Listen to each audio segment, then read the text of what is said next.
falling victim to a data breach or cyber crimes. And furthermore, if the data breach consists of sensitive or personal data of your customers or your employees, right, this would mean you are contravening, right, or you would have breached the PDPA, which also stands for the Personal Data Protection Act, and either a warning or financial penalties can come in. And what are the consequences as such? Right, you may lose your customers and partners' trust, right? Lose your credibility in the market for your industry. So as you can see, compromised data, whether from internal or external factors, right? Internal can mean internal malicious acts or accidental or human error. Your external factors can be, it can be an external hack, a malicious perpetrator, or a malware. Can lead you to a loss of trust, credibility, and financial penalty, right? Which brings us to our second point. So depending on the extent of the breach, the seriousness, or any violation, okay, if a lot of personal data has been breached and released online, for example, by hackers, right, you could be penalized, okay, up to $1 million or more. As under the PDPA recent amendments, previously was a maximum fine of $1 million, but now it's up to $1 million or up to 10% of your annual gross revenue. So the bigger you are, the more customer base you have, the more business that you are doing. This also means that you are collecting a lot of personal or sensitive data. You should accordingly, right, award more security measures or solutions, and of course processes to protect such data. Again, needless to say, your work or your organization operations, right, will be disrupted, because once a data breach happens, investigations will come in, remediation processes in place to stop the breach from further happening, do investigation. This will, right, trust me, this will disrupt your business operations. Everyone will be involved, meetings will be held, investigations will start, and then this is not even talking about the first 2 points here. So some people or some businesses, right, may have this dangerous mindset, thinking this will never happen to me. I'm just a very small SME. I don't even have internet or online presence. I don't do digital marketing at all, right? I don't think hackers will come after me. Okay, but there's one thing that you must understand, and that is threat actors, right? Actors doesn't mean as a human, right? They are an actor per se, right? Acting, but rather threat actors can be malicious perpetrators. They can be humans, they can be malicious hackers, they can be malware, malicious software, virus, right? Trojans, bugs, whatever. They do not discriminate. They don't care who they're attacking. Right? There's something called the spray and pray attack. So kind of like a machine gun, right? Someone can be firing out bullets and see who kena, right? Or who is susceptible to such being pierced or being shot. Same thing, right? When malware goes out there, or you accidentally download a malicious software or a virus, okay, the virus doesn't care you're a small or big entity. If it comes into your systems, you are vulnerable. So it only takes one vulnerability or one careless move, one human mistake, for a potential data breach or ransomware attack to happen. So again, regardless big or small, your organization can be a potential victim, right, of a cybercrime. As you can see some of the screenshots over here. Tuition agencies, okay, that owns a home service website, fined. Singtel because of third-party vendor security, right? Even ST Logistics. There's so much more. In fact, it's safe to say that almost every week or every 2 weeks, there will be a news coming out. And you can also see PDPC's website on some organization being fined or being caught for data breaches. And most of the time, this will fall under either human error or no or very little due diligence on third parties that they're using, that they outsource to, who handles their personal data, or mostly because of the protection obligation. So not enough processes, right, security measures in place to properly handle and protect personal data or sensitive data. And such, right, in the context of cybersecurity, businesses may face major hurdles, obstacles. And what are some of these hurdles per se? Right, mostly boils down again to executing or having in place proper cyber hygiene for your business. Right, of course, we all understand, especially now with the COVID pandemic. Yes, it's becoming better, but let's look at the past 2 years. Right, a lot of sales revenue has been dropped because companies and businesses are keeping their wallets tight, not trying to spend so much. Right, but now that market is resuming better, we can all, I believe we can all agree that yes, they may start, spending a little bit more, but the main focus throughout the past 2 years to now would have been on critical business operations and not on cyber security or data protection. Because yes, it may cost something, and when I say something, it can be there's a financial value to it. It costs money, or requires more processes. It requires your employees to take on secondary role to do more things to award such protection. So time consuming means you're catering time to this. Of course, it will mean you can't spend time on growing the business.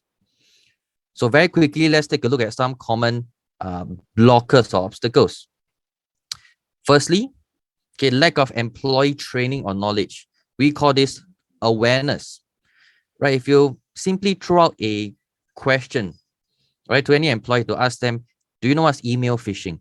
Do you know how to spot a malicious or not legitimate email coming in? Right? Do you click on links and get redirected to a website and then you log in directly from there? Okay, do you know what's a worm, a virus, a Trojan? How to potentially spot this? Right? Do you just accept and move your emails from junk or spam into your inbox and reply to it?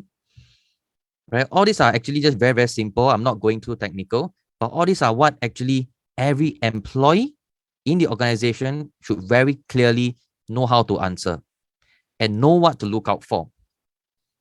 Okay. Moreover, those that directly manage personal data, okay, they must, I say again, they must be well trained on cybersecurity awareness, because without security or cybersecurity, you can't properly protect your data. Okay, and some other challenges would be finding trusted, and I would dare say add in the word affordable, right? Trusted yet affordable cybersecurity and data protection service providers. Okay, when you engage such personnel, or let's say you are our clients who are engaging us, clients or the organizations are giving us access to certain sensitive data, but of course we don't ever get into contact or see the personal data, but we may have access to certain systems, or we may know their current infrastructure, right? So we know it very well to be able to advise them. So how can you be sure that you are getting a correct or trusted entity? What if that entity or that service provider gets hacked? Potentially, the malicious perpetrator would then have certain knowledge on the clients that that service provider is serving. They may be able to think of or devise of certain ways to penetrate that client's defenses. Okay, last but not least, challenges, right, in keeping up with updates to the ever, I would say, ever changing or enhanced cybersecurity and PDPA provisions. So why should these keep changing or being enhanced by the authorities, by the government? So this is to, at the same time, be up to date with the ever evolving security attack vectors, right? Even viruses, even hacking methods are constantly evolving. We must be up to date to match them. Always make sure we are either one step ahead or equal to.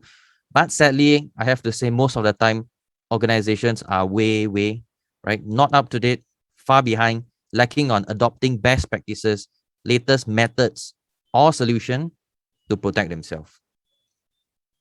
Okay, so to be fully compliant, or at least be able to show some form of accountability that you have something in place, right? The government would never say, oh, you're not, you have in place antivirus across all your computers, you have network firewall systems in place, Your physical security, the office has biometric, CCTV, accounts management, governance, issuance are all, up there. But you're still not doing enough.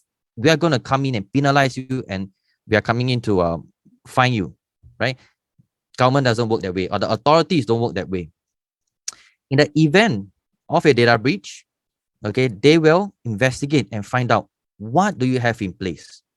So the CTO, the CISO, CSO, right, namely the technology officer or the chief security officer or information security officer, and with the DPO, data protection officer, have to justify to PDPC, or if ever needed CSA, cybersecurity agency, what the organization already has in place in terms of their security measures, processes, documentations, SOPs. Are they periodic audits done? Any solutions? So at the same time, while you're growing your business, as you're collecting even more personal data and doing analytics, right? I think it's fair to say we do some form of analytics in any business we do to be able to improve sales or value add to customers.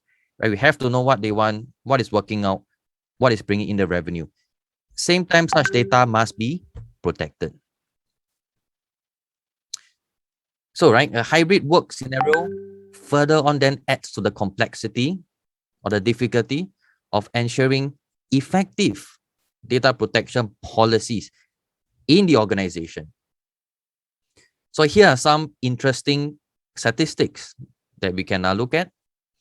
So as business owners or as employees or even departmental heads, right? Any of you that are watching this right now, okay, you can ask yourself, how are you or your organization taking proper care of your sensitive data, right? Be it files, text, or communications. Let's take a look at the first one. Okay, so smaller businesses, right? We can give them a tier or a category of 1 to lesser than 250 staff or employees, right? Such companies have the highest targeted rate, okay, malicious email rate. So every 323, okay, one such business. Okay, why can we also say that? We can also kind of assume that they may not award or spend so much in terms of their cyber defense. That's where maybe also because of this size in place, the hierarchy, the prioritization, okay, of awareness training or solutions and whatnot processes are not really in place. That's why maybe it's easier to penetrate such organizations. Okay, next, 15% of companies found, okay, 1 million plus files open, okay, to every employee. Okay, and on average, every employee has access to 11 million files. Okay, so of course, all these statistics have been checked and gotten from the internet. We're just giving you these statistics. This is not only in Singapore, of course. These are global statistics affecting organizations and businesses worldwide. Okay, 17% of all sensitive files are accessible to all employees. What this also means is employees that in their designation or their role in the company, by right, they don't need to access such sensitive information or files, yet they are able to. But of course, if nothing happens, life is well, life goes on, all is good. But in the event something happens, investigations start. That's where all this will surface. Why is this employee, that employee having access to all this? The employee hasn't been trained, it's a lower level executive. Now something happened, right? Finger pointing is all going to come out as well. Okay, next, in Singapore, okay, cyber crime, is made up of 43%, okay, of overall crime last year. So I think it's fair to say businesses, organizations, right, with the ease of access to the internet, everyone is going digital. Smartphones, smart devices, IoT, cloud-based storage is getting ever more affordable. Right? There's so many solutions that make life more productive and easier. So everything is out there on the internet. Everything is online. So that's why it's very believable that cyber crime, okay, can make up 43%. Okay, 95% of cybersecurity breaches are caused by human error. So human error, of course, most of the time, it is not with a malicious intent or purposely, right? It is human error, it is a mistake, or it can be a lapse. And some of the more common mistakes that can be easily overlooked is, right? Because we email and we communicate with so many parties, right? Even through our email. But there may be different recipients with the similar name, right? Maybe I'm trying to send to another person called Andy. I put Andy, auto populates out the email. I never check properly. I just click enter, I send. Okay, but it's Andy from another organization. So that's when a third party who receives such sensitive data, okay, and then it's too late to get back the email. Once it goes out, it goes out. Right? We have to quickly contact them, ask them to delete, right? Get that in confirmation. But how sure that they actually delete and whatnot? Okay, so this is just a very, very simple scenario. So I hope on this slide alone, you can see how dangerous or susceptible organizations with lesser than 250 employees, which I dare say would be most of the SME types or category in Singapore.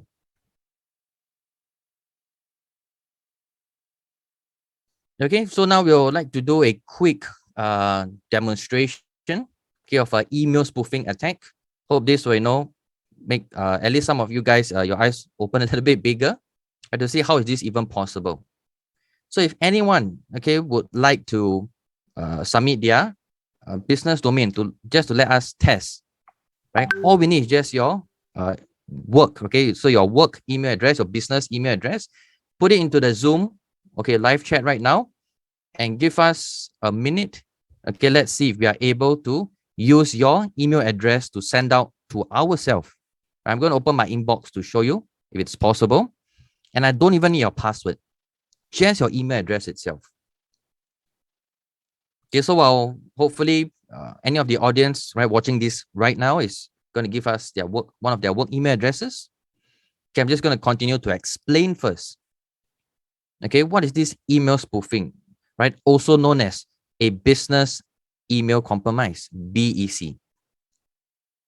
Okay, this is a technique that malicious perpetrators or hackers or scammers, okay, frequently use, okay, in spam attacks and phishing attacks to trick a recipient, or in this case, your employees, okay, and possibly your business contacts, into thinking it's a legitimate email.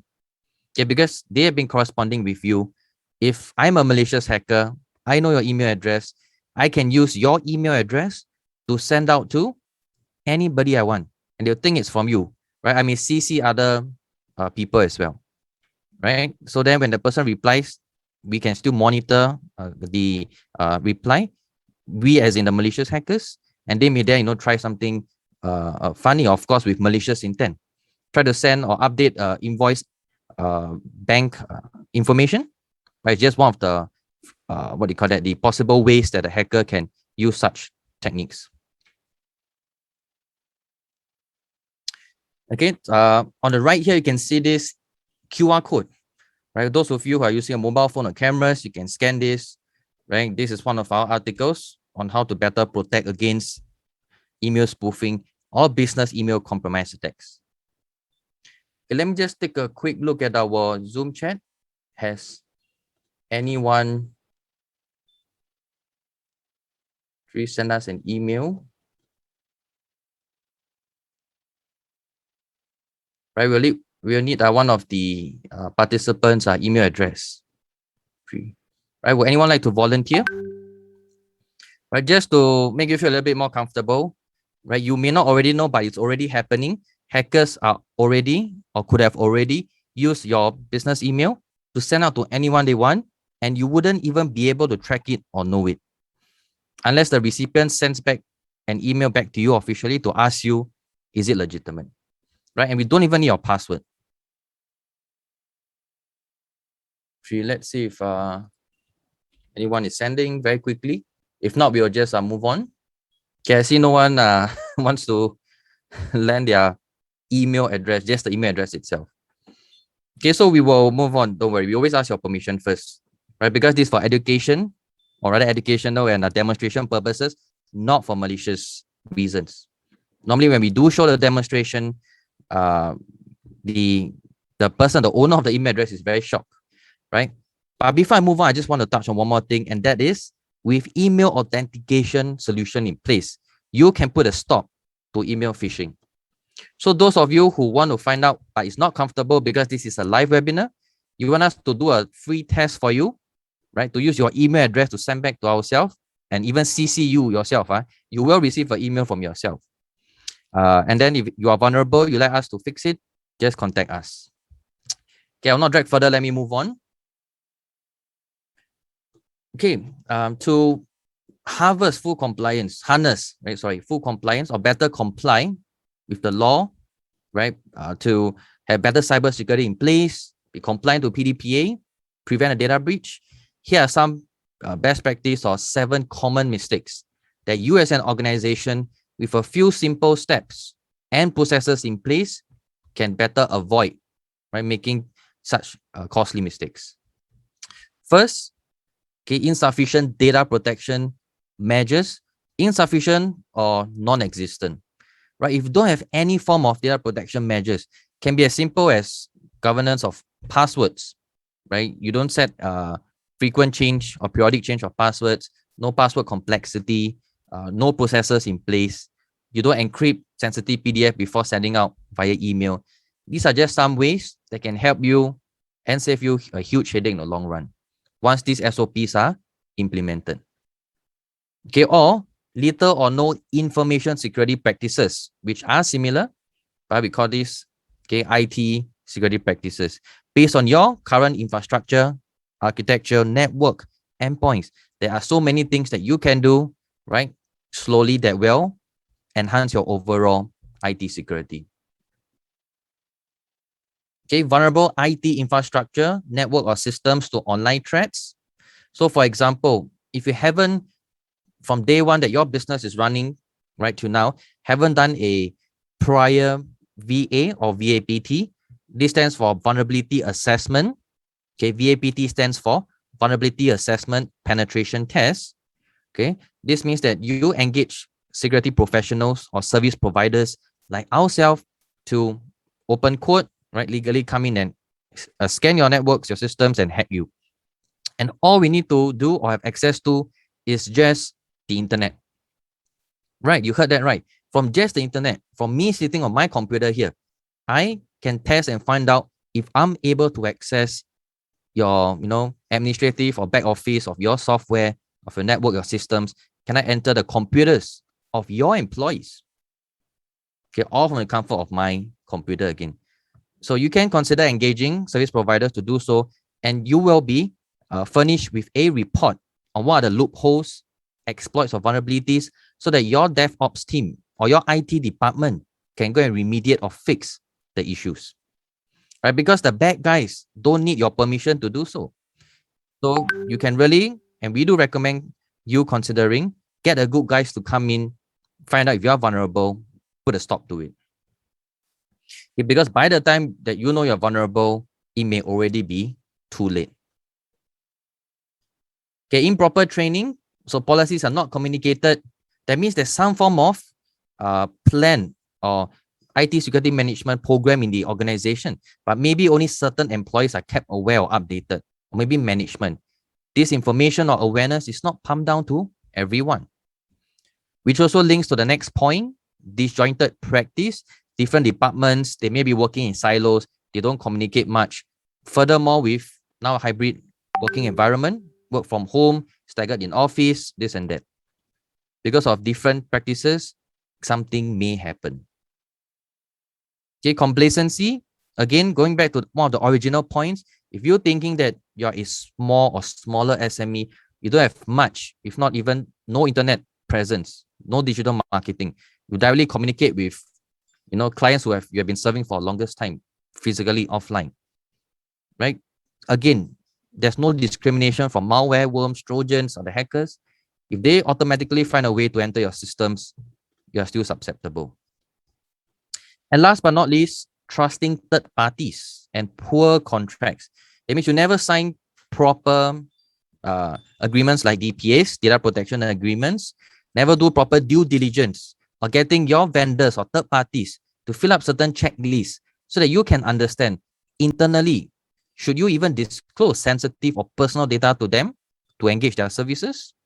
Right? They have nothing in place. If they have not even a DPO, right, which is a mandatory appointment in Singapore for all organizations, if they don't have security practices, right, they don't have any form of awareness training, would you still dare to engage their services even though they can be more affordable or cheaper than other service providers that you're looking at? Because if a breach happens, what you potentially can pay or will have to pay in terms of financial penalties will greatly, cover what you've been saving, regardless of the period, right? Because it's going to be a huge financial penalty. One of the questions that the authorities or PDPC will ask, and you have to justify, is simply, why did you engage this third party, right, to process personal data or sensitive data on your behalf? Okay, so what are you going to answer? Right? If you're able to show we have sent them due diligence checklist, they have answered all this, we are satisfied with the response, they have signed off, we hold them to it, we have signed certain agreements with them, we have done our due diligence on them before we engage them. All these are reasonable justifications and answers that the authority can accept. Right? You cannot say, and it will never be an acceptable reason if you simply reply, they are the most affordable in the tender, seem like they're okay, we just outsource to them. Straight away, I believe everyone can hear this. It's not a reason that the authorities would want to hear. You may, right, get financial penalties. Right, which again, to iterate the point that a DPO, a data protection officer, exists for this reason, right? And again, it's a mandatory appointment by law, a DPO. Under the Personal Data Protection Act, every organization must officially appoint a DPO. You can also, or you must also make this, right? It's mandatory to make your DPO's business contact information publicly available. And you can do this via putting it on your website's privacy policy and also in ACRA. Right now, if you go to ACRA's biz file, you put in any company name, search for any company name, a friend's company, a competitor's company, your own company. You will be able to see straight away, right? There's a link there called DPO. You don't even need to log into your SingPass or CorpPass. Click on it and you can tell if that organization has a DPO. Okay, so very, very quickly, what are the responsibilities or role of a DPO? Okay, that person, he or she, okay, must ensure that the organization have in place, right, what we call a data protection management program, DPMP. Essentially, your data protection policies. Okay, policies means there are documentation that is written down, penned down, but there are also processes that the employees must follow through on a day-to-day basis. Okay, this is to ensure your compliance to the law. Okay, to create awareness. Okay, so a DPO must foster a data protection culture.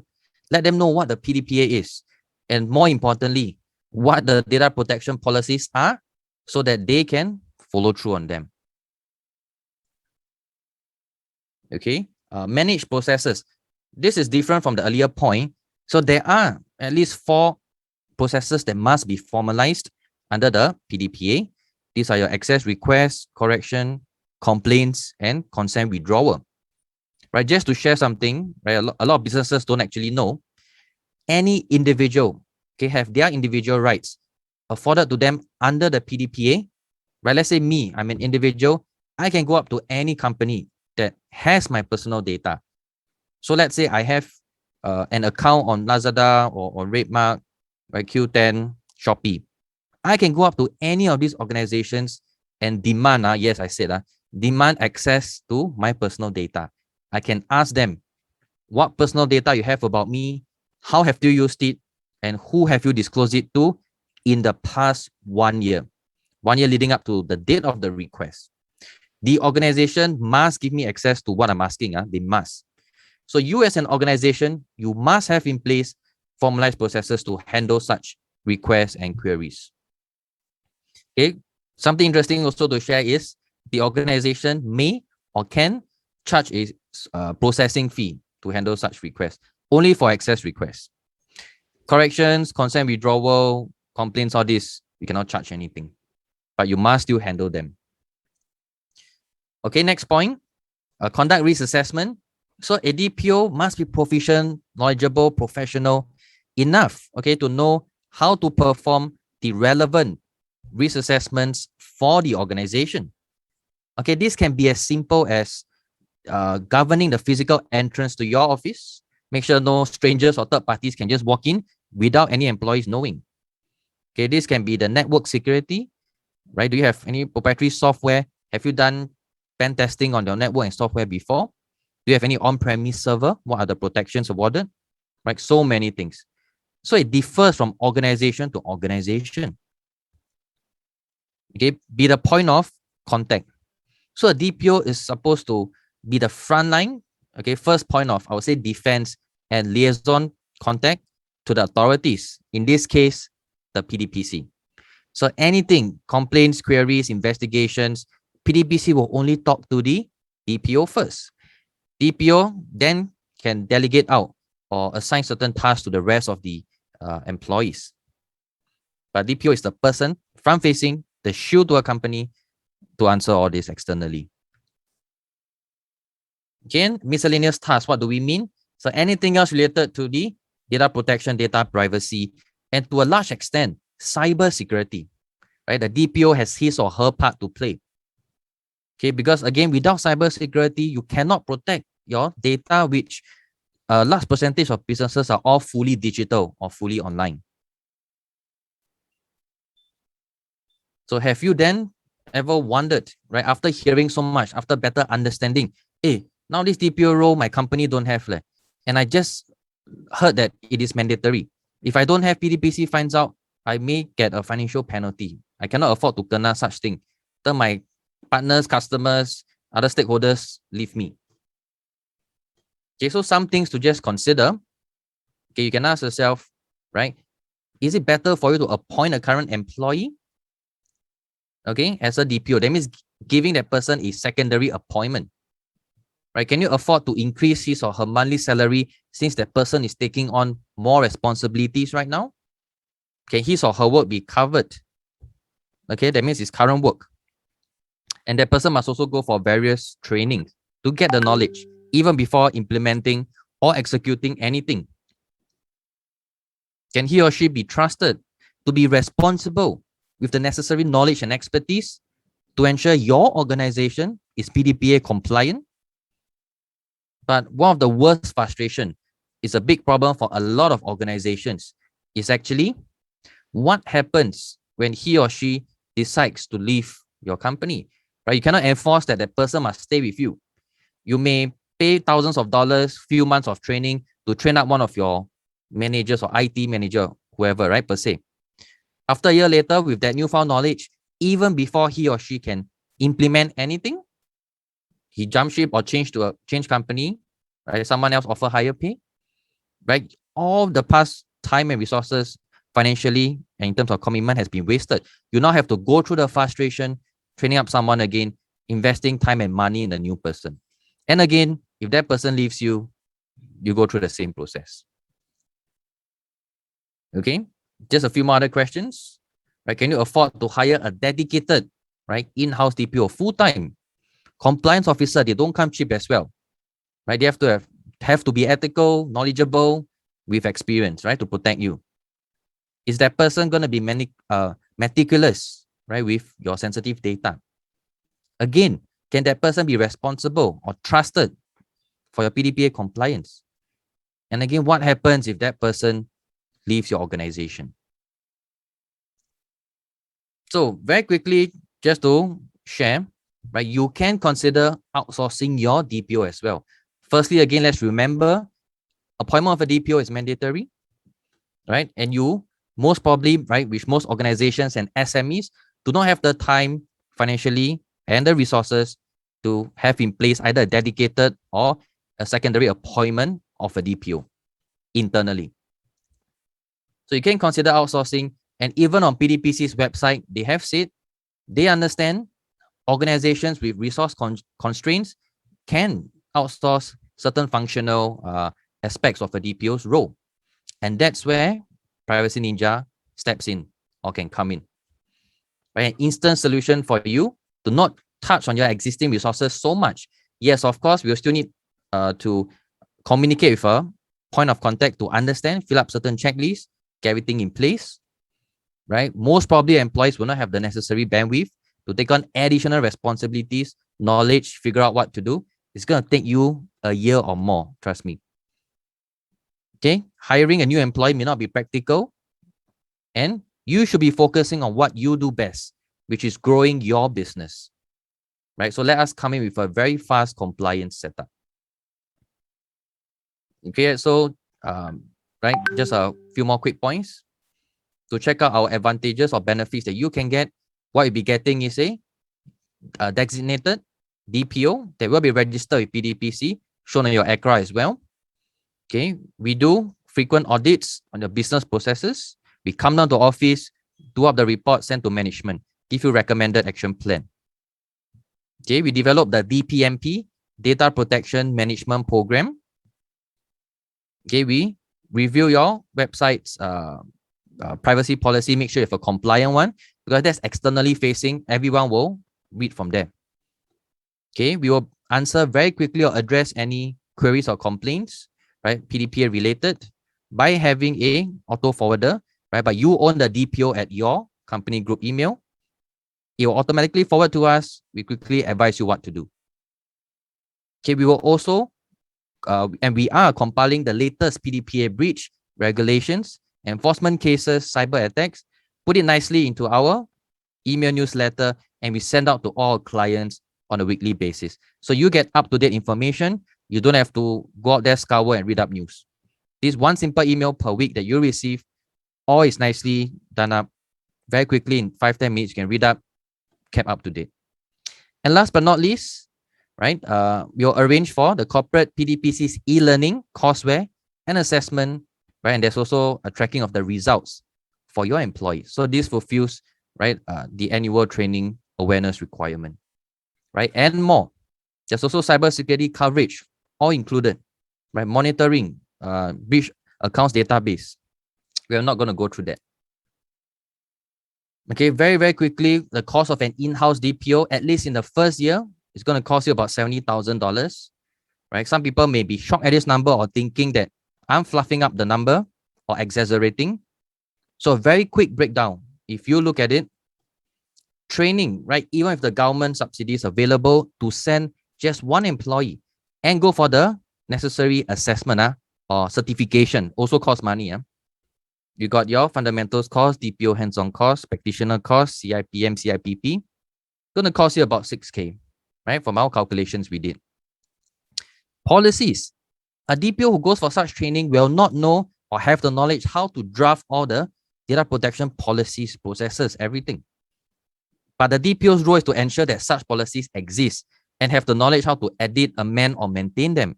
So the company still has to go to consultants or lawyers to get these drafted out. And you trust me, you go out there, get a few quotations, you'll see it's about the price of anywhere from even $12,000, $15,000, $20,000.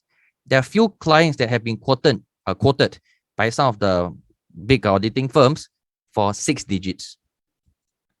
Okay, if you want to have a dedicated DPO, compliance officer, right? This 3.5K is already 50% deduction. And what do I mean by that? You go to most of the job portals out there, search for DPO, averagely it's about 6 to 8K per month, right? For medium-sized SME, okay, experienced DPO. So even if the government subsidy of 50% for certain aged employees, or there's the certain programs that enables people to get subsidies, we already give you 3.5K per month times 12, add everything together, first year alone 70K, right? Which business owner wants to spend 70K just for PDPA compliance? You may have to, but can you afford it is another thing, right? So very quickly, that's where our pricing comes in, ridiculously affordable. It's not a per month, it's a per annum, per year retainer fee.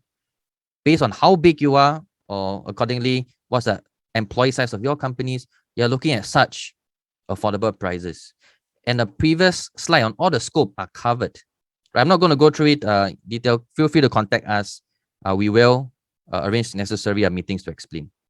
So what you are essentially paying for a year with a full team's resources, getting compliant to PDPA, okay, and at a very fast compliance setup, is even cheaper than most of your median employee salary per month salary. By paying this per year one time. Also, just to touch on that, our pricing will increase starting next year, right? So if you're interested, you may want to consider soon. Okay, so I've come towards the end of the webinar. Hope you have learned something, right? Or at least know how susceptible you may be to cyber attacks, data breaches. Learn some few good tips, common attack vectors, what to look out for. And of course, right, I didn't manage to perform the live email spoofing demonstration. But if you'd like to see if you are susceptible, contact us. We'll happily do a very quick test and show you live. Okay, do follow us on our social media, right? Our website is privacy.com.sg. You can find Privacy Ninja on Facebook, LinkedIn, now Twitter. We have our Medium articles. And we release a lot of, even daily, right? We have resources, articles being written and going out that people can read, better improve their organizations. If you'd like to connect with me personally, feel free to add me on LinkedIn. My name again is Andy Prakash. Right, I will now just take a quick few minutes to see if there's anyone who has asked any questions, right, in the Zoom chat.